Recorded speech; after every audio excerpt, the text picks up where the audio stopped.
बिस्मिल्लाहिर्रहमानिर्रहीम। अस्सलामु अलैकुम वरहमतुल्लाहि वबरकातुहू। हम बिस्तरी का मुकम्मल सुन्नत तरीका क्या है? हज़रत इब्न अब्बास रज़ियल्लाहु अन्हु से रिवायत है कि रसूलुल्लाह सल्लल्लाहु अलैहि वसल्लम ने इरशाद फरमाया, जब तुम में से कोई अपनी बीवी के पास जाते वक्त अल्लाह के हजूर में ये अर्ज करे, बिस्मिल्लाहि अल्लाहुम्मा जन्निबना शैतान व जन्निबिश-शैतान मा रज़क़तना। ऐ अल्लाह, तू शैतान के शर से हमको बचा और हमको जो औलाद दे उसको भी बचा। तो अगर उस मुबाशरत के नतीजा में उनके लिए बच्चा मुकद्दर में होगा तो शैतान कभी उसका कुछ ना बिगाड़ सकेगा और वो हमेशा शरे शैतान से महफूज रहेगा। इस हदीस से ये साबित होता है कि अगर हम बिस्तरी के वक्त अल्लाह ताला से इस तरह की दुआ ना की जाए और अल्लाह की याद से गाफिल रहकर जानवरों की तरह शहवत नफ्स का तकाजा पूरा कर लिया, तो ऐसी हम बिस्तरी से जो औलाद पैदा होगी वो शैतान के शर से महफूज नहीं रहेगी। अल्लाह ताला में हुज़ूर सल्लल्लाहु अलैहि वसल्लम की इन हिदायत की रोशनी में और इनसे इस्तिफादा की तौफीक अता फरमाए। हज़रत अबू सईद खुदरी रज़ियल्लाहु अन्हु से रिवायत है कि रसूलुल्लाह सल्लल्लाहु अलैहि वसल्लम ने इरशाद फरमाया कि क़यामत के दिन अल्लाह के यहाँ वो आदमी बदतरीन दर्जा में होगा जो बीवी से हम बिस्तरी के बाद उसका राज अफशा करे या फाश करे या लोगों को बता दे। हज़रत अबू हुरैरा रज़ियल्लाहु अन्हु से रिवायत है कि रसूलुल्लाह सल्लल्लाहु अलैहि वसल्लम ने इरशाद फरमाया कि जो शख्स बीवी के साथ खिलाफ शरा और खिलाफ फितरत अमल करे वो मलऊन है।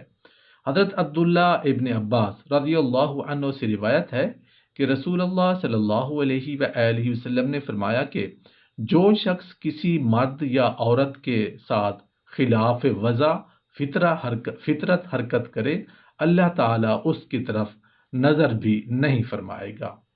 रिश्ता अज़दवाज में जुड़ने के बाद मर्द और औरत यानी मियाँ बीवी हम बिस्तरी के फितरी और तबाई अमल को जैसे चाहें सर अंजाम दे सकते हैं।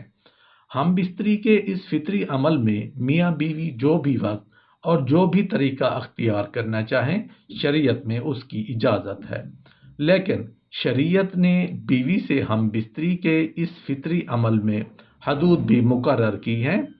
मिसाल के तौर पर मियाँ बीवी हम बिस्तरी का जो भी तरीका इस्तेमाल करना चाहें उसकी इजाज़त है, लेकिन यहाँ एक हद मुकर्रर कर दी है कि हम बिस्तरी का दुरुस्त मुकाम बीवी की अगली शर्मगाह यानी बच्चादानी होना चाहिए। बाहमी रजामंदी से मर्द चाहे आगे से आए या पीछे से, हम बिस्तरी अगली शर्मगाह ही में होनी चाहिए। बीवी का पिछला मकाम यानी दुबर में हम बिस्तरी हराम है और बहुत बड़ा गुनाह होने के अलावा इसमें बहुत सारे फसाद पैदा करने वाली हिकमतें हैं। शौहर पर हराम है कि वो अपनी बीवी की दुबर यानी पाखाना की जगह हम बिस्तरी करे। कामयाब अहले ईमान वो हैं जो अपनी शर्मगाहों की निगहदाश्त रखने वाले हैं, सिवाय अपनी बीवियों के और अपनी बादियों के। ना तो उनकी निस्बत उन पर कोई मलामत है, लेकिन जो कोई उससे आगे की ख्वाहिश करे तो यही लोग हद को फांदने वाले हैं।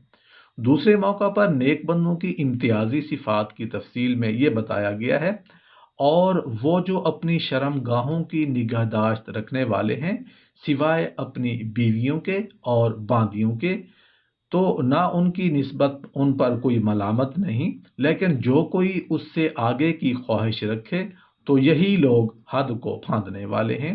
नबी करीम सल्लल्लाहु अलैहि वसल्लम ने फरमाया, अपनी सतर औरत की निगहदाश्त रखो सिवाय अपनी बीवी और अपनी बांदी के कि उनकी निस्बत से तुमको पूरी आज़ादी है।